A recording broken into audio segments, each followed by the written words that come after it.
وأصحابه محمد وآله وأصحابه أجمعين. أما بعد فأعوذ بالله من الشيطان الرجيم. بسم الله الرحمن الرحيم. اليوم أكملت لكم دينكم وأتممت عليكم نعمتي ورضيت لكم الإسلام دينا.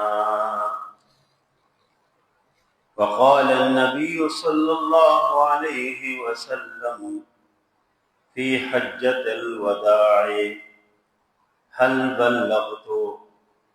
قالوا يا رسول الله صلى الله عليه وسلم بلغت وأديت ونصحت. قال رسول الله صلى الله عليه وسلم: اللهم اشهد اللهم اشهد اللهم اشهد. صدق الله العظيم وصدق رسوله النبي الكريم، ونحن على ذلك لمن الشاهدين والشاكرين، والحمد لله رب العالمين. اللهم صل على محمد وعلى آل محمد كما صليت على إبراهيم وعلى آل إبراهيم إنك حميد مجيد. اللهم بارك على محمد وعلى آل محمد كما باركت على إبراهيم وعلى آل إبراهيم إنك حميد مجيد. آج الحمدللہ عید الاضحیٰ کا 30واں دن ہے اور جمعۃ المبارک بھی ہے۔ ہم اس پہ اللہ تعالیٰ کا شکر ادا کرتے ہیں کہ اللہ نے ایک بار پھر ہماری زندگیوں میں ہمیں عید الاضحیٰ نصیب کی۔ اس میں جن لوگوں نے قربانیاں کی اللہ کو قربانیاں قبول فرمائی، جن لوگوں نے قربانیاں نہیں کر سکے اللہ کو بھی توفیق دے تو وہ بھی آگے اس عید الاضحیٰ کے موقع پہ قربانی پیش کرے۔ جتنے ہمارے نیک اعمال ہے، جو ہم نے عبادات کیے، تکبیرات ہے، جتنے سب کو اللہ قبول فرمائے۔ یہ بھی دعا ہے کہ اللہ تعالیٰ اس امت کو حقیقی عید نصیب فرمائے، حقیقی خوشی اللہ نصیب فرمائے، اس سے کہ عید الاضحیٰ اس طرح کے حالات میں ہم منا رہے کہ دنیا کے بہت سارے حصوں میں مسلمان نماز بھی نہیں پڑھ سکتے، مسجد بھی نہیں جا سکتے، اپنے گھروں کے ملبے کے اوپر بیٹھے ہیں اللہ کو یاد کرتے ہیں، اور کس جگہ مسلمان اپنی مسجد کی چھت اور اس کے ملبے کے اوپر بیٹھ کے اس نے نماز ادا کی۔ الحمدللہ ایک تعلق ہے جو جس طرح کے حالات ہو لیکن اپنے رب کی کبریائی بیان کرتے ہیں لوگ، اور آگے عین لڑائی میں اگر وقت نماز قبلہ رو ہو کے زمین بوس ہوئی قوم حجاز، ایک ہی صف میں کھڑے ہو گئے محمود و ایاز، تو کوئی بند رہا نہ کوئی بند رہا۔ الحمدللہ کہ پوری دنیا میں کس طریقے سے لوگوں نے قربانیاں بھی کی، نمازیں بھی ادا کی، اور اللہ کی کبریائی کے نعرے ہیں جو پوری دنیا کے لوگ بلند کرتے ہیں۔ خاص کر حج میں جو لوگ موجود ہیں، جو مینا میں جو لوگ عرض الحج کو گئے، ادھر سے پھر رات گزار کے اور 9 تاریخ کو عرفات کے میدان میں پہنچے، عرفہ ادا کی، اور جو حج کی بہت اہم رکن ہے، ادھر سے پھر رات کو مزدلفہ پہنچے، رات مزدلفے میں رہے، اور پھر فجر کی نماز کے بعد واپس مینا میں آئے، ادھر بہت سارے جو احکامات ہیں وہ لوگوں نے ادا کیے، یعنی اس میں ادھر قربانیاں ہے، اس میں حلق و قصر ہے، شیطانوں کو کم کیا ہے، یہ مختلف مراحل ہے جو لوگوں نے ادا کی۔ اس پہ ہم اللہ تعالیٰ کا شکر ادا کرتے ہیں۔ اس پوری دنیا کے اندر اللہ کی کبریائی کی گونج ہے جو لبیک اللہم لبیک لا شریک لک لبیک ان الحمد والنعمت لک والملک لک لا شریک لک۔ ایک بہترین تلبیہ، ایک اللہ کے ساتھ ایک تعلق اور ایک عشق اور محبت کی ایک ترانہ ہے جو ہر مسلمان جب گھر سے نکلتے ہیں، حج کے لیے جاتے ہیں، وہ پڑھتے ہیں اور جاتے ہیں، وہ ایک بہترین اللہ کے ساتھ ایک تعلق کا اظہار کرتے ہیں۔ یہ جو میں نے جس آیات کی تلاوت کی اور نبی کریم صلی اللہ علیہ وسلم کی جس حدیث کی میں نے ایک حصہ پڑھ لی ہے، یہ بھی اس حج کے ساتھ اس کے تعلق ہے۔ اور یہ عرفی کے دن نبی کریم صلی اللہ علیہ وسلم تشریف لائے اور اپنے قصوہ جو ان کے اونٹنی ہے اس کے اوپر سوار تھے، اور بعض روایت سے معلوم ہوتا ہے کہ اس کی دوسری اونٹنی، اس کا نام عزبہ، اس کے اوپر سوار تھے۔ اور اسی عرفات کے اس میدان میں نبی کریم صلی اللہ علیہ وسلم کے اوپر یہ آیت نازل ہوئی جس کی میں نے تلاوت کی کہ الیوم اکملت لکم دینکم واتممت علیکم نعمتی ورضیت لکم الاسلام دینا۔ اس میں جو میں نے جو حصہ یہ ایک آیت ایک حصہ میں نے تلاوت کی، ویسے مکمل آیات ہے۔ حرمت علیکم المیتۃ والدم ولحم الخنزیر وما اہل لغیر اللہ به والمنخنقۃ والموقوذۃ والمتردیۃ والنطیحۃ وما کل السبع الا ما زکیتم وما ذبح علی النصب وان تستقسموا بالازلام ذلکم فسق اليوم يئس الذين كفروا من دينكم فلا تخشوهم واخشوني اليوم اكملت لكم دينكم واتممت عليكم نعمتي ورضيت لكم الاسلام دينا فمن اضطر في مخمصة غير متجانف لإثم فإن الله غفور رحيم۔ یہ مکمل آیات سورۃ مائدہ کی آیت، یہ آیات اس موقع پہ نازل ہو گئی، اور اس آیات کا تقریباً 11 محرمات ہیں جو اللہ نے ذکر کیا، 11 چیزیں جو حرام ہے، جو اللہ نے ذکر کیا کہ یہ حرام ہے، یہ کام نہ کرو۔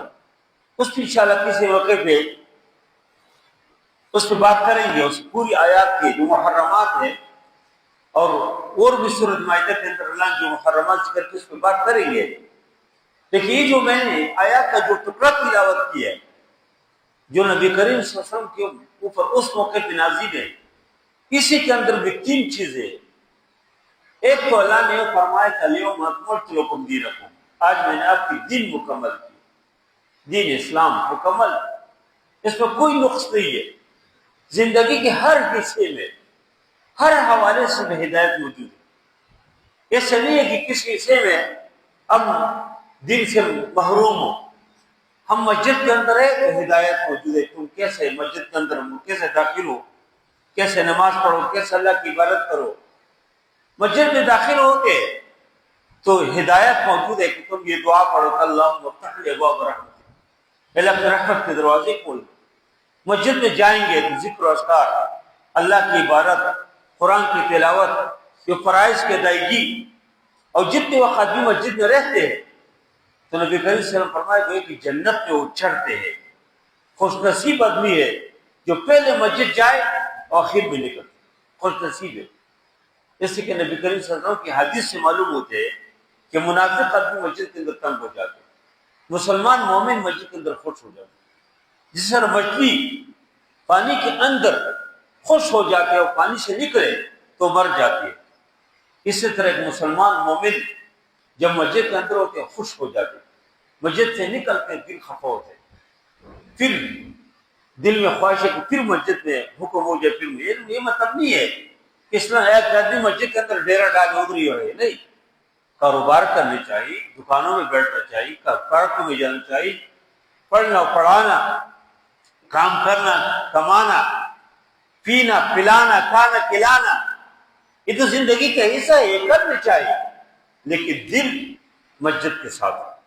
وہ جو 7 قسم کے لوگ کا ذکر کیا نبی کریم صلی اللہ علیہ وسلم نے کہ جو عرش کے سائے میں رہیں گے، اس میں ایک یہ ہے کہ رجل قلبه معلق بالمسجد، اذا خرج من حتى يعود الیہ، کہ دل مسجد کے ساتھ اٹکا ہوا ہو، مسجد سے نکلتے پھر دل میں خواہش ہے کہ پھر مسجد جاؤں، فجر میں نماز پڑھ کے نکل گئے انتظار میں کہ پھر زور کے اذان ہو جائے پھر مسجد جاؤں، زور میں نکل گیا عصر کے لیے، عصر مغرب عشاء کی نماز پڑھ کے گھر جائے آرام سے سو جائے، لیکن دل میں خواہش ہو کہ فجر کے بعد پھر مسجد جاؤں، قلبہ معلق بالمسجد۔ اور اس طرح آدمی مسجد سے نکلتے ہیں کاروبار کے لیے جاتے ہیں، کاروبار کیسے کریں؟ اسلام نے ہمیں نہیں چھوڑا کہ ایسے رہو۔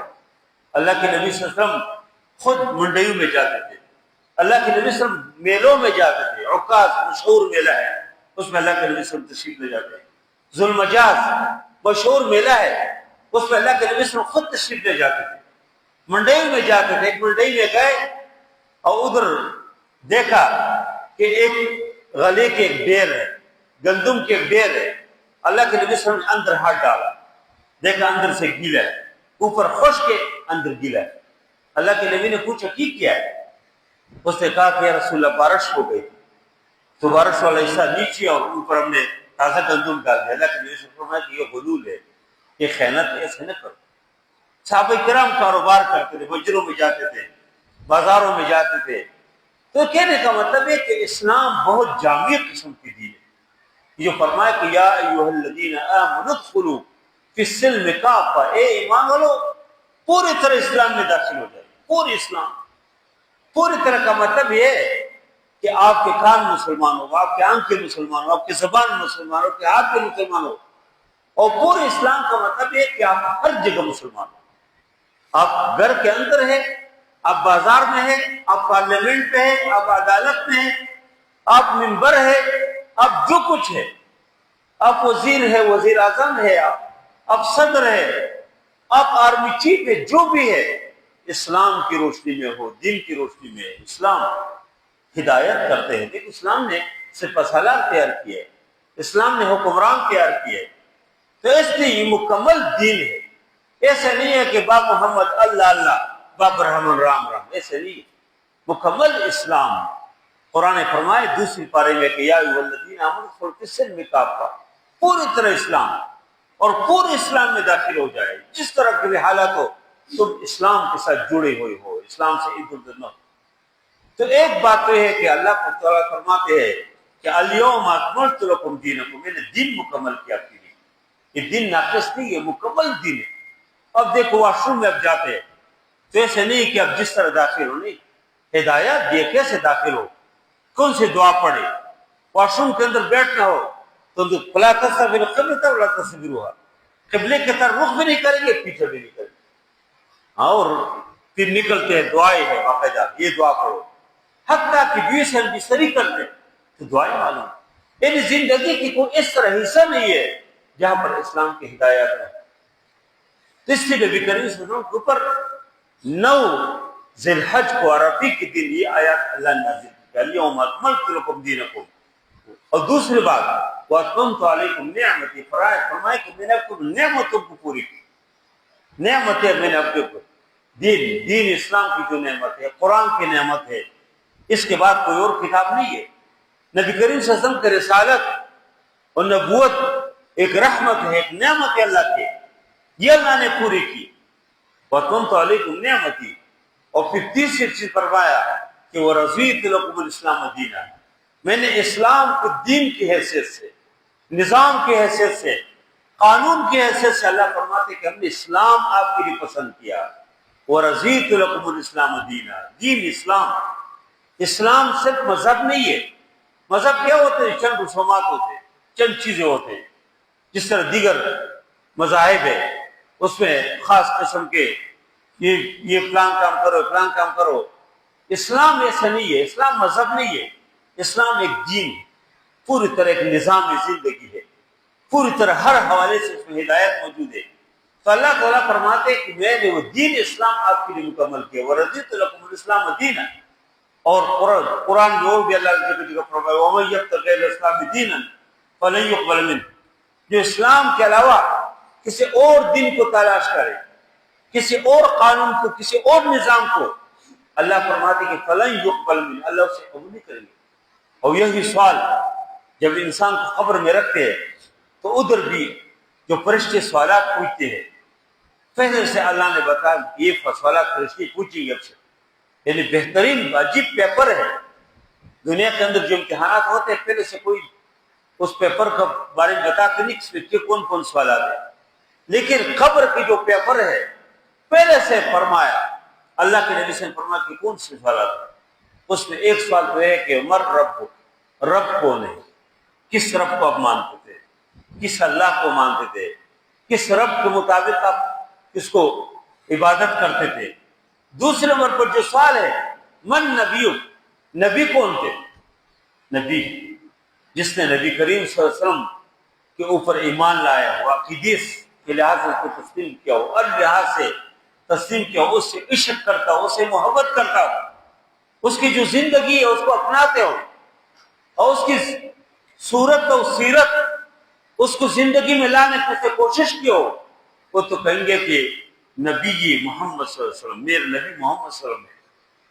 اور پھر تیسرے نمبر جو سوال ہے کہ وما دینو، وما دینو، دین کون سے دین کو اپنایا اپنا، کس دین کے مطابق زندگی گزارا اپنا، کہ جس آدمی نے اسلام اور شریعت کے مطابق اس سے زندگی گزارے ہو، اس کے لیے کوشش، چلو ہمارے یہاں تو نظام ہے نہیں، اسلامی نظام تو ہے نہیں، اسلامی شریعت نہیں ہے، لیکن جو لوگ اس کے لیے کوشش کرتے ہیں وہ تو اللہ کے دربار میں کہہ سکتے ہیں کہ یا اللہ ہم تو اسلام کو دین کی حیثیت سے تسلیم کر دیتے ہیں، ہم نے تو اس کے لیے کوشش کی۔ اس لیے کہ جب تک آپ کے پاس نظام نہ ہو، بہت ساری چیزیں ہیں کہ وہ دین اسلام جب تک نافذ نہ ہو آپ اس کو پر عمل نہیں کر سکتے۔ چور اگر چوری کرتے ہر آدمی تو اس کے ہاتھ نہیں کاٹ سکتے، تو اجازت نہیں اسلام نے کہ ہر آدمی مارکیٹ والے مل جائے کس نے ہماری دکان میں چوری کیا اس کے ہاتھ کاٹے، کسی گھر میں چور کو پکڑے اور ہاتھ کاٹے، نہیں، یہ تو اسلامی حکومت کا کام ہے، اسلامی نظام قائم ہو۔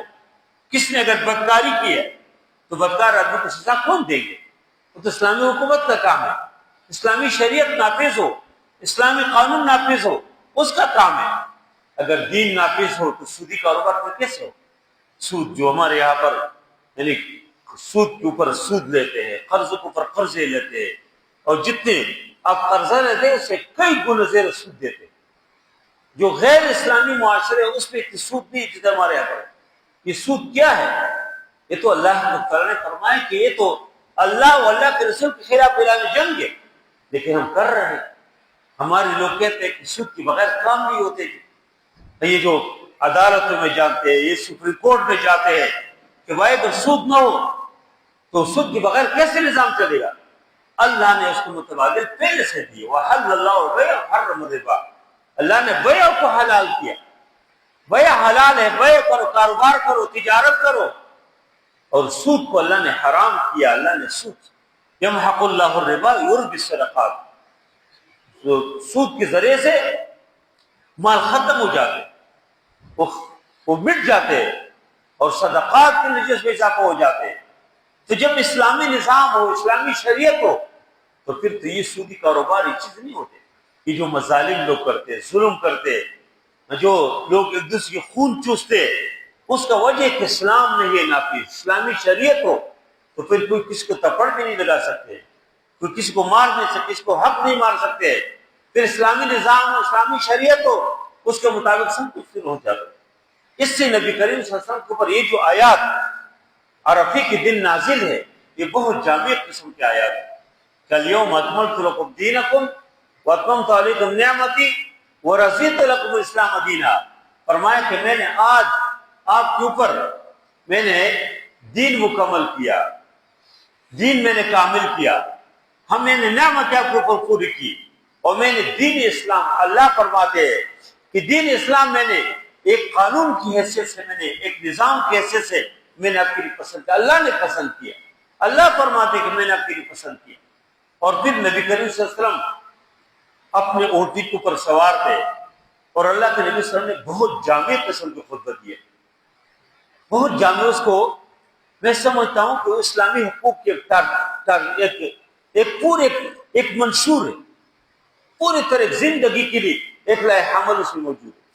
آج بھی میں سمجھتا ہوں کہ پوری دنیا اگر سب کو چھوڑے، ہر ملک اپنی دستور کو چھوڑے، سب کو چھوڑے، اور وہ اسی نبی کریم صلی اللہ علیہ وسلم کے اس خطبے کو اپنائے جس میں 22 نکات ہے، اس کے ہر حوالے سے ہدایت موجود۔ اور آغاز میں اللہ کے نبی صلی اللہ علیہ وسلم نے حمد شریف پڑھ لیا، حمد۔ پھر اللہ کے نبی صلی اللہ علیہ وسلم نے یہ پڑھا کہ لا الہ الا اللہ وحدہ لا شریک لہ صدق وعدہ وانجز وعدہ ونصر عبدہ وہزم الاحزاب وحدہ۔ یہ ابتدائی جو خطبہ ہے اللہ کے نبی صلی اللہ علیہ وسلم نے پڑھ لیا، تو اس اللہ کا شکر ہے کہ جس نے جو وعدہ کیا تو اس کو مکمل کیا، مکہ فتح ہو گیا، اسلام غالب ہو گیا۔ اور فرمایا کہ اس اللہ کا شکر ہے جس نے لشکروں کو شکست دی۔ اگر اللہ شکست دے تو ظاہر ہے کہ انسان کچھ بھی نہیں کر سکتے۔ اس اللہ کا شکر ہے جس نے ونصر عبدہ، اپنے بندے کی مدد کی، پیغمبر صلی اللہ علیہ وسلم کی مدد کی۔ اس اللہ کا شکر ہے کہ جس نے اپنے لشکروں کو، مسلمانوں کے لشکروں کو عزت دے دی۔ یہ خطبہ اللہ کے نبی صلی اللہ علیہ وسلم نے ارشاد فرمایا، اور اس کے بعد پھر زندگی کے حوالے سے پوری طرح ایک ایک چیز بتایا۔ اس میں یہ بھی بتایا کہ آج کے بعد جاہلیت کے زمانے کی جتنی چیزیں ہیں، فرمایا تحت قدمی موضوعات، میرے پاؤں کے نیچے، میرے پاؤں کے نیچے کو رون ڈالے۔ اور پھر اللہ کے نبی صلی اللہ علیہ وسلم نے فرمایا کہ میں سود، جتنے لوگ سودی کاروبار کرتے تھے، وہ سودی جتنے لوگوں نے لین دین کیا سب کو میں معاف کر دیتا ہوں۔ اور فرمایا کہ میں اپنے گھر سے آغاز کرتا ہوں۔ فرمایا کہ حضرت عباس جو نبی کریم صلی اللہ علیہ وسلم کی چچا ہے، کہتا اس کا جو قرضہ ہے سودی کہ تو سب میں معاف کر دیتا ہوں، کوئی اس کے اوپر کوئی سود نہ دے، بس ختم ہو گئے وہ۔ اور پھر فرمایا کہ جو مقتولین ہے جاہلیت کے زمانے میں کوئی کسی قتل کیا ہو، اس کے خون کو میں معاف کر دیتا ہوں۔ اور کہا میں اپنے گھر سے آغاز کرتا ہوں، تاکہ ابن ربیعہ بن حارث بن عبد المطلب جو چھوٹا بچہ تھا، اور بنو سعد نے وہ بچہ دودھ پینے کے لیے والدہ نے بھیج دیا، اور ادھر حذیل قبیلے کے قبیلہ اس کو قتل کیا، چھوٹے بچے کو۔ اللہ کے نبی صلی اللہ علیہ وسلم نے فرمایا کہ اس کے خون حد ہے، معاف کر دے اس خون کو۔ اور پھر اللہ کے نبی صلی اللہ علیہ وسلم نے عورتوں کے حقوق ذکر کی، عورتوں کے بارے میں فرمایا کہ عورتوں کا خیال کرو۔ اللہ کے نبی صلی اللہ علیہ وسلم نے غلاموں کے فرمایا کہ غلام، جو غلام آپ کے غلام ہیں، فرمایا جو خود کھاتے ان کو کھلاؤ، جو خود پہنتے ان کو پہناؤ۔ اور پھر اللہ کے نبی صلی اللہ علیہ وسلم نے فرمایا کہ ایک دوسرے کے خون نہ بہائے۔ فرمایا کہ ایک دوسرے کے اوپر آپ کا خون اس طرح حرام ہے جس طرح کا حرمت ہے تو حاضر، جس طرح آج کے دن کی حرمت ہے، عرفی کا دن کا فرمایا کہ جس طرح اس دن کی حرمت ہے اسی طرح ایک دوسرے کے خون نہ بہائے۔ جس طرح دیکھو آج لوگ خون بہا رہے ہیں، میں کافروں سے تو کوئی امید نہیں ہے، کافر تو ہے، کافر تو ایک کام کریں گے، کیونکہ مسلمان ملک میں دیکھیں معمولی چیز کو بھی جھگڑے ہوتے، ایسے کوئی دن نہیں ہے کہ کوئی کسی کو خون نہیں بہتا ہو۔ موبائل کے لیے، ایک معمولی موبائل کے لیے ایک دوسرے کو لوگ قتل کرتے ہیں، اے ٹی ایم سے پیسہ لو باہر نکلتے ہیں کوئی آپ کو قتل کریں گے۔ ادھر تو الحمدللہ کچھ تو کوئی بہتری ہے، دنیا کے ملک کے ایسے حصے ہیں کہ جہاں پر آپ کے جیب میں 100 روپے دے ہو تو آپ کو لوگ قتل کریں گے، پیسے بھی لیں گے، آپ سے قتل بھی کریں گے۔ ادھر یعنی اسلامی نظام نہ ہونے کے کتنے نقصانات ہیں۔ ادھر جاپان سے ایک آدمی آیا تھا کراچی میں، سنی نام کا، سنی بہت کاروباری آدمی تھے، ادھر رہتے تھے، عید میں آئے تو اپنی بیوی کے ساتھ تھی، گھر سے نکلے کی جگہ سے شاپنگ کر رہے، کہتے وہ اسٹور سے نکلے تو ادھر سے چور آ گئے، اور چور نے اس کے پاس جو پیسہ تھا وہ لے لیا۔ اس کے بعد اس کی بیوی کے گلے میں ایک سونے کا ہار تھا، اس ہار کو لینے کے لیے ہاتھ بڑھایا۔ اس سنی نوجوان تھا، بہت خوبصورت نوجوان تھا، میرے اس سے ملاقات ہوئی کئی بار، وہ بہت نیک آدمی تھا۔ اس نے کہا کہ دیکھو پیسہ آپ کو جو کچھ ہم نے دے دیے اور بھی چاہے دے دیں گے، لیکن میری بیوی کی بے عزتی تو نہ کرو۔ اسی بات کے اوپر صرف ایک معمولی بات، اس چور نے اس کو ادھر اس دانتوں کے درمیان سے اس کو ٹارگٹ کیا، مارا، اس کو شہید کیا۔ ایک آدمی جو اتنے سال جاپان میں رہا ہو اور تو یہ سوچا کہ میں اپنے ملک جاؤں، ادھر یہ حالات ہے، پھر کون آئیں گے؟ وجہ ایک اسلام نہیں ہے، شریعت نہیں ہے۔ اللہ کے نبی صلی اللہ علیہ وسلم فرمایا کہ ایک دوسرے کے خون نہ بہائے، فرمایا کہ ایک دوسرے کے خون اس طرح حرام ہے کہ حرمت یومکم ھذا، جس طرح آج عرفے کے دن کی حرمت ہے، اس طرح ایک دوسرے کو خون آپ ایک دوسرے کے اوپر محفوظ ہے، نہ بہا۔ اور نبی کریم صلی اللہ علیہ وسلم نے فرمایا ایک دوسرے کی بے عزتی نہ کرو، وَأَعْرَاضِكُمْ، ایک دوسرے کی عزت ان کا خیال کرو۔ عزتوں میں سب کچھ آ جاتے ہیں، یہ جو ایک دوسرے کو خراب الفاظ لوگ استعمال کرتے ہیں، یہ بھی اس میں آتا ہے، خراب نام سے فلان ہے۔ یہ جو غیبت ہے، دو آدمی بیٹھے دوسرے کو موضوع بناتے ہیں، مزہ آتا ہے غیبت میں، فلان کی بیز، فلان اس طرح، فلان اس طرح، فلان اس طرح، یہ چار چیز اسلام میں حرام تھی۔ اور نبی کریم صلی اللہ علیہ وسلم نے پھر پورے اس کے بعد کوئی 22 نکات ہے، آخر میں اللہ کے نبی صلی اللہ علیہ وسلم نے فرمایا کہ میں آپ کے لیے آخری چیزیں چھوڑ کے جا رہا ہوں، اور دو چیزیں قرآن اور حدیث۔ فرمایا کہ میں اللہ کی کتاب چھوڑ کے جا رہا ہوں، اور فرمایا وہ سنتی، جب کہ سنت کو چھوڑ کے جا رہا ہوں، اور فرمایا کہ جب تک تم اس کے مطابق عمل کرو گے لن تضلوا، تم کبھی گمراہ نہیں ہوگے۔ لیکن آج ہم نے چھوڑ دیا۔ پھر اس کے بعد اللہ کے نبی صلی اللہ علیہ وسلم نے فرمایا تھا کہ شاید آج کے بعد اس جگہ پہ ہماری ملاقات نہ ہو، اسی جگہ پہ، لعلی لا ادری، اللہ کے نبی نے فرمایا کہ مجھے معلوم نہیں ہے، شاید کتنی جگہ میں ملاقات ہو، سارا عرفات کے میدان میں۔ اور اس خطبے کے 80-81 دن بعد اللہ کے نبی صلی اللہ علیہ وسلم وفات پائی، دنیا سے رخصت ہو گئی۔ اس لیے کہ یہ 9 ذی الحج کا واقعہ ہے، جب اللہ کے نبی صلی اللہ علیہ وسلم نے ذی الحج کو عرفے کے میدان میں تقریر کی۔ اس کے بعد پھر محرم ہے، پھر سفر، ربیع الاول، ربیع الثانی کے 12 تاریخ کو اللہ کے نبی صلی اللہ علیہ وسلم دنیا سے رخصت ہو گئی۔ تو 80-81 دن بنتے ہیں سب، اور اللہ کے نبی صلی اللہ علیہ وسلم نے پوری طرح ایک انسانی حقوق کے لیے چارٹر پیش کیا، ایک منشور پیش کیا، کس کو اپنائیں گے تو خوش رہیں گے۔ آج دنیا کے اندر سکون نہیں ہے، امن نہیں ہے، اطمینان نہیں ہے، لوگ خوشی کی تلاش میں ہیں، کیسے خوشی ہو جائے۔ الحمدللہ یہ جو عید کے مواقع میں ملتے ہیں، اس میں ہمیں خوشی منانا چاہیے، لیکن خوشی کے حدود ہو۔ نبی کریم صلی اللہ علیہ وسلم گھر میں موجود تھے، اور چھوٹی چھوٹی بچیاں آ گئی، حضرت عائشہ میں کمرے میں تھے، چھوٹی چھوٹی بچی آ گئی، اور ادھر تھوڑی سی بس کچھ گانے کی شکل میں کچھ گانا شروع کیا، اور نبی کریم صلی اللہ علیہ وسلم اپنے اوپر چادر ڈال کے لیٹے ہوئے تھے۔ اس دوران حضرت ابوبکر صدیق رضی اللہ عنہ تشریف لائے، اور فرمایا کہ امزامیر الشیطان فی بیت رسول اللہ صلی اللہ علیہ وسلم، اللہ کے نبی صلی اللہ علیہ وسلم کے گھر میں شیطان کے باجے ہو، شیطان کی سیٹیاں ہو۔ اللہ کے نبی صلی اللہ علیہ وسلم نے فرمایا ابوبکر لکل قوم عیدا وہذا عیدنا، فرمایا کہ ہر قوم کے لیے عید ہے، خوشی کا دن ہے، اور یہ ہمارے عید ہے، چھوڑو خوشی منانے دو۔ چھوٹی چھوٹی بچی تھی وہ، اور وہ گانے گا رہے ہیں، اور اللہ کے نبی صلی اللہ علیہ وسلم موجود ہے، اور پھر فرمایا کہ عید کا دن ہے، خوشی کا دن۔ عید کا دن کو ایام الاکل والشرب کہا۔ یہ جو عام دنوں میں روزے کی فضیلت ہے، فرمایا عید کے دن روزہ نہ رکھو، وجہ کیا ہے کہ ایام الاکل والشرب ہے، بخیل آدمی اس دن روزہ رکھیں گے، کیونکہ گھر میں کوئی آئیں گے وہ میں تو روزے سے ہو، تو مہمان کہیں چل میں بھی نہیں کھاتا۔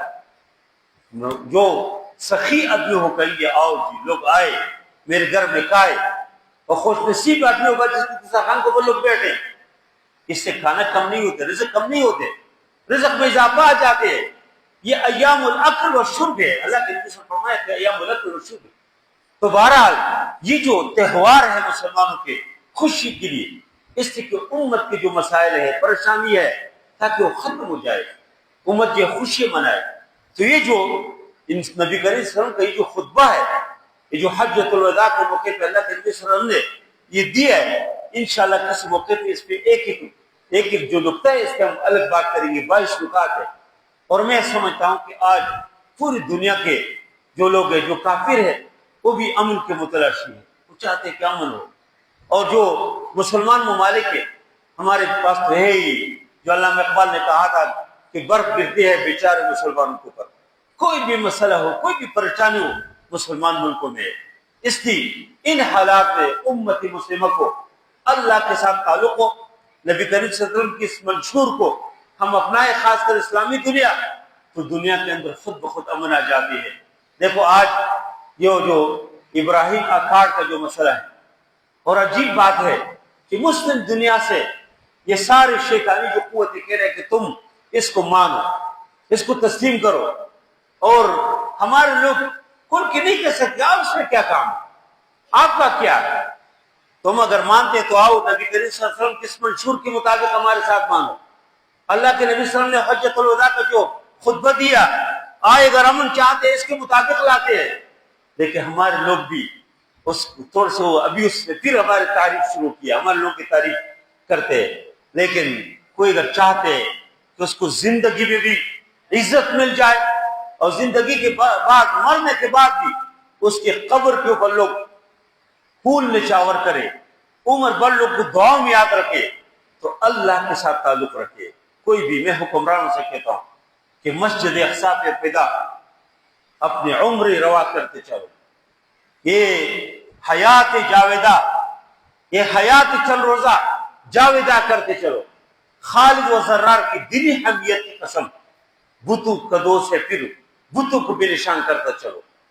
اور اس کے آخر میں وہ کہتے ہیں کہ ایک کیفی زندگی اس حسن عمل کا نام ہے کہ اسلام کو غالب اور کفر کو نابود کرتے چلو. اسلام کی غلبی کے لیے جس نے اپنا جان دیا، اپنے وقت دیا، اس کو اللہ نے عزت دی. خامنئی کو کون جانتا تھا؟ ویسے مرنا تھا، بوڑھا آدمی تھا، کوئی اس کے نام سے مجھے اس کے کوئی پتہ نہیں تھا. لیکن جب اس نے غیرت کی موت اپنائی، امریکہ کے مقابلے کہا نہیں مر جاؤں گا لیکن آپ ساتھ کوئی مذاکرات نہیں ہے، کوئی آپ کے ساتھ جو ہے کوئی ڈائلاگ نہیں ہے. دیکھو مر گیا، لیکن مرنے کے بعد پوری امت کو ایک پیغام دی. یعنی اس کے ایران کے پاس کیا ہے؟ اسرائیل سے سمجھ رہے تھے کب ماریں گے، بس یہ نیچے سے بس صرف اللہ اکبر کی نعرے بلند کریں گے. لیکن ایسے اس کو ذلت ہو گئی، امریکہ کو ابھی خود آگے بڑھ رہے، کوئی نہ کوئی صورت نکال رہے. اور سب سے بڑی بات ہے کہ عرب دنیا کے اندر امریکہ کے جو اڈے نے جو مراکز بنائے تھے، وہ خود امریکہ نے کہا اسے کہ آؤ بھاگو جی ادھر سے آؤ. دنیا کے اندر کہتے ہیں ہمارے لیے کوئی امن نہیں ہے، نہیں ڈر رہے ہیں، اپنے سائے سے ڈر رہے. تھوڑے سے غیرت دکھائے. اگر مسلم حکمران، ہمارے حکمران، میں اسے درخواست کرتا ہوں ڈرو نہیں. یہ کافروں کے پاس کچھ نہیں ہے تو اپنے سائے سے بھی ڈرتے ہیں. جا الحق و زاق الباطل ان الباطل کان زہوقا. باطل نے مٹنا ہے، باطل نے ختم ہونا ہے. علامہ اقبال نے جو پیغام دیا کہ دلیل صبح روشن ہے، دلیل صبح روشن ہے، ستاروں کی ترفتابی، افق سے آفتاب گزرا یا دور گرا خوابی. اور روح کے مردے مشرق میں پھر خونی زندگی دوڑا، سمجھ سکتے نہیں اس راز کو سینہ و فارابی. اور پھر وہ کہتے ہیں کہ مسلمان کو مسلمان کر دیا تو پانی مغرب دے، اطلاع تمہائے دریا سے ہی دریا ہی سے اطلاع تمہائے دریا ہی سے گھور کی سیرابی. اگر کوئی عزت چاہتے، عروج چاہتے، بلندی چاہتے تو اللہ کے ساتھ تعلق بنائے. کوئی بظاہر کو حکمران یہی چاہتے کہ ہمیں نام مل جائے، اللہ کے ساتھ تعلق بنائے. نبی کریم صلی اللہ علیہ وسلم کے اس خطبے کو، اس منشور کو سامنے رکھے، دشمن سے کہا آج اس دنیا کے مذاکرات کرتے. یہ خطبہ ہمارے آپ کے درمیان ہے تو دیکھیں دنیا کے اندر امن بھی قائم ہو جاتے. اور اس کے نتیجے میں جو مسلم معاشروں کے اندر سکون نہیں ہے، جو بدسکونی ہے، لوگ پریشان ہے، ہر آدمی پریشان ہے، اس پریشانی کو بھی اللہ تعالیٰ دور کریں گے. سب کے کج دل پریشان سیدت ذوق یہ جذب اندرون باقی رہے، یہ جذب اندرون اللہ ہمیں نصیب فرمائے. وصلی اللہ تعالیٰ علی خیر خلقہ محمد وعلی آلہ وصحبہ اجمعین برحمتہ یا ارحم الراحمین.